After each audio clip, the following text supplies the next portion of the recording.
Fire and water were totally opposite but discovered something common in them. Was it love? In an alternate world, the population is divided into 4 castes, depending upon the element they are made of. They are called air, water, earth, and fire. Every day, thousands of different travelers reach the fancy element city looking forward to a new life. 2 of them are fire elements, Bernie and Cinder. The couple traveled here to find a house and start their own business. Due to the fierce nature of the fire, most landlords refuse to give them a house. Moreover, they are usually bullied by the water element.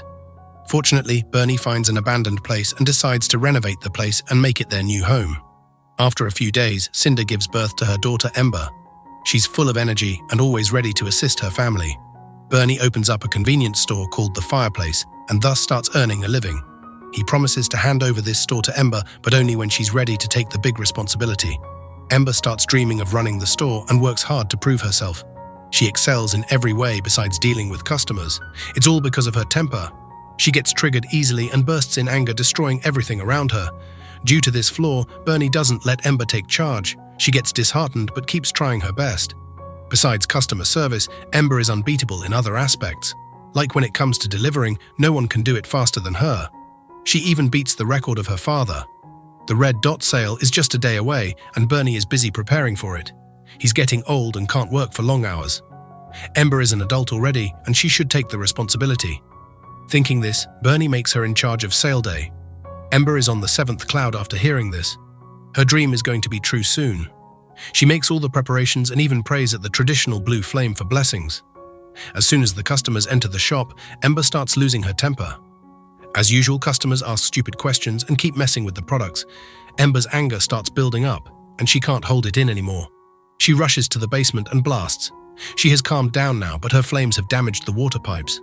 She panics and tries to fix the pipes with her molding ability, but the damage is bigger than she thought. It even triggers the inspection authority, and they send an agent to inquire. It's an emotional guy named Wade. Ember requests him to spare them as his father worked day and night to build their house. They can't afford a fine or get the shop shut down. Wade gets overwhelmed by the story, but he has to fulfill his duty and rushes to his office. Ember follows him there and explains her situation. She can't let down her father. Wade understands her, but he has already delivered the complaint. He still believes there's a chance if Ember talks to his boss and doesn't let the complaint reach the head office. Wade wants to convince his boss by telling Ember's emotional story, but Ember doesn't like her personal life being discussed like that, and she gets furious. Her anger bursts, and the whole office burns down. The complaint is sent to the head office, and Ember's shop will be closed within a week. She returns home and sees the shutdown notice already pasted on the door.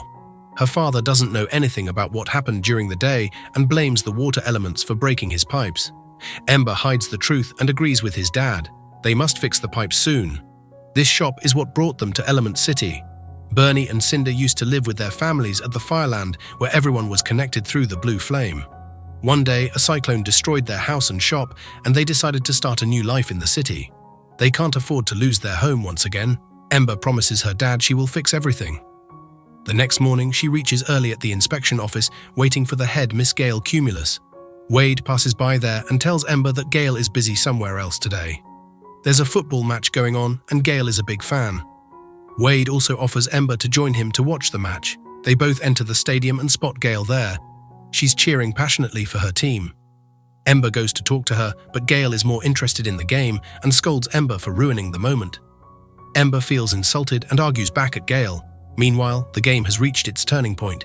Wade encourages everyone to cheer for his team, and it wins the match with a historical shot. Ember gets excited too and enjoys the game. Later, she apologizes to Gale and explains her situation. Gale is also shocked to know about water reaching the fire town. This could be the mysterious leaks the inspection team is investigating for weeks.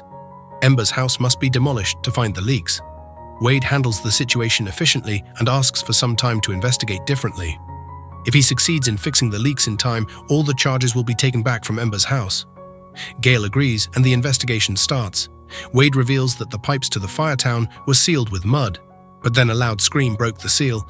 It was Ember losing her temper on the sale day. She ruined it, and she's going to fix it too. They get on a hot air balloon, and Ember uses her flame to reach the sky.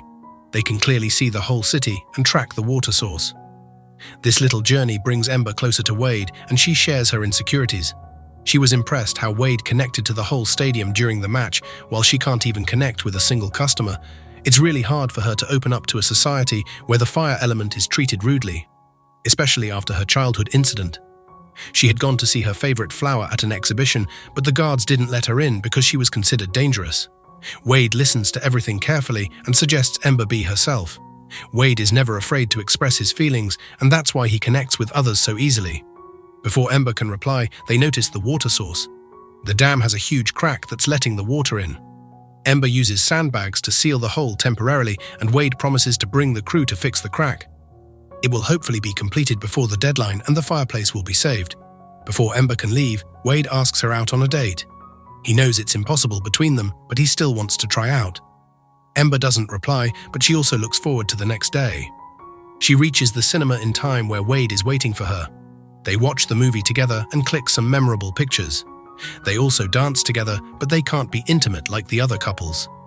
The public is still ignorant of Ember, but Wade is there to make her feel comfortable. With his care and love, Ember starts to open up and communicate freely. She also shows her talent to change flame colors with different crystals. Wade falls deeper in love with every aspect of Ember. He also wants to do something for her and creates a rainbow over the river. Ember is overwhelmed by him and gets back home smiling from ear to ear. Her mother notices the changes, but she can never guess that it's a water element. Ember's behavior with customers is getting better too. She's being more kind and developing control over her temper. However, another problem is waiting for her. Wade disguises himself in flower pots and sneaks into Ember's house. He has bad news. Some of the construction workers got injured and they don't have enough sand to repair the dam crack. Before Ember can figure out a solution, her father reaches there. He's not happy to see a water element and assumes he's the one who ruined their pipelines. Wade wants to tell the truth, but Ember isn't ready yet. She lies about Wade being a food inspector. Her father has no mercy for the water element and he forces Wade to eat hot coal. The poor guy swallows it somehow, but still can't satisfy Bernie. He gets kicked out and banned from entering the shop forever. Later that day, Ember meets Wade at the beach to collect more sand, but this is going to take forever. Wade advises Ember to tell the whole truth to her father, but she doesn't want him to get worried. To take out her stress, Ember uses her heat to convert the sand into glass and crafts a beautiful flower. Wade is deeply impressed by her talent, and it can be used in fixing the dam. Ember melts down the sandbags and repairs the crack with a glass wall. It works. They both hope that Gale approves it and the fireplace can be saved. Wade gives Ember the glass flower she crafted, showing how much he treasures her talent. She returns home but keeps thinking about Wade. Suddenly, she hears her father coughing. He's getting older day by day, but Bernie isn't worried anymore. He has noticed the changes in her daughter and believes that she's finally ready to take over. This reminds Ember of inspection charges and she rushes to meet Wade. He hasn't received any news from Gale yet, but he invites Ember to meet his family. Surprisingly, his family is quite friendly and hostile towards Ember. They introduce all of their members and comfortably eat dinner at the same table as Ember. During the meal, the water jug accidentally breaks, but Ember repairs it and even makes a more beautiful one. Wade's mother is quite impressed by her and believes that Ember should continue her career in the glass molding field. This leaves Ember wondering if she can adopt a career of her own choice. Wade's parents also invite her to play their favorite game. It's called the crying game, in which one member has to make the other one cry. Ember believes she can't lose as she never cried her whole life. Wade tries her best and keeps telling emotional stories one after another, but it does not affect Ember. Then he starts telling how he feels for Ember. He never thought he would find someone that would make him fall in love head over heels. He wants to spend the rest of his life with her. This confession makes Ember shed her first tear. Her happiness multiplies when she hears that Gale approved the wall. Before sending her off, Wade's mother reveals that she talked to the glass factory owner about Ember and he wants to interview her. This could be the turning point of her career, but Ember doesn't seem happy. She leaves angrily and Wade follows her to know what happened. She believes her family is different. Her parents made so many sacrifices for her and it's wrong to reject their dreams and make her own. She never thought about what she wanted to be because it doesn't matter. Their conversation gets interrupted by Cinder. She followed them the whole way and wants to prove that they can't be in love. To do her spiritual reading, she requests Ember and Wade to light the candle. Wade can't do it without a flame, so he reflects Ember's light to burn the candle. Their smoke matches perfectly. Cinder is left speechless. Before she can find a word, Bernie reaches there and Wade leaves in a hurry. Bernie is retiring in 2 days and he arranged a big ceremony to announce the new owner. He has also prepared another name board for the shop which spells Ember's Fireplace. When Bernie left the Fireland, his father didn't bow back to him and didn't give him the blessings he wished for. Bernie doesn't want her daughter to end up like that, so she must obey her parents. Ember gets under emotional pressure and decides to break up with Wade. The next morning, she goes to his house, but Wade has a surprise for her.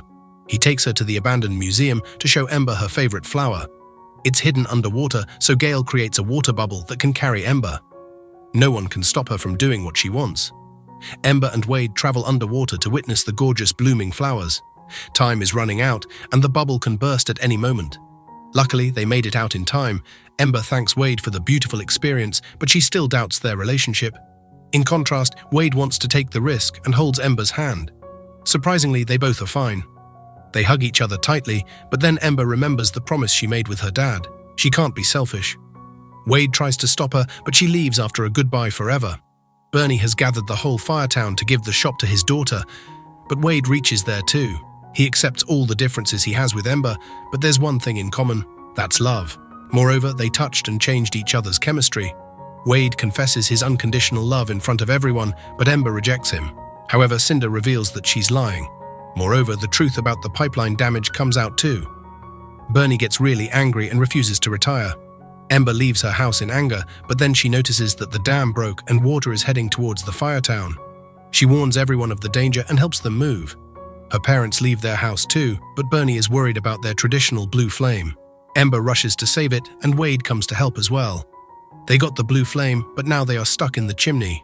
Wade can't take the heat and starts to evaporate, though he doesn't have any regrets as he had the opportunity to meet his one and only love. Ember cries in pain and confesses how much she loves him back, but it's too late. After the flood, Ember is saved by her parents and she apologizes for ruining their dreams. Bernie realizes his mistake and reveals that his dream isn't his shop. His dream is to see her daughter reach success. Ember hugs her father crying, but then she hears a faint sound from the chimney. Wade is still there in vapor form. Ember starts telling emotional stories to make him cry. Cinder and Bernie help her too. Wade cries and gathers inside the pot. He's alive again. A few weeks later, the shop gets repaired and handed over to another fire element couple, while Ember is going to live her dreams. Before leaving, she bows down to her father, and he bows down in return too, giving her all the blessings. Regardless of the sacrifices parents make for their kids, they can't force their own dreams on their kids. Everyone has their desires, and they deserve to have their parents' blessings.